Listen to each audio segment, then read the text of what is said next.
Hey guys, and welcome to Thrift Shop Flip.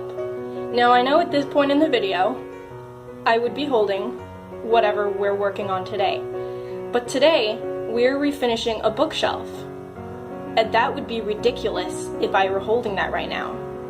Now the reason that we're refinishing these shelves, and as you can see, this one has already been sanded. But these were originally not primed, so a lot of the wood and the knots and stuff showed through. So today we're going to be, with the other shelf, sanding, priming, and repainting.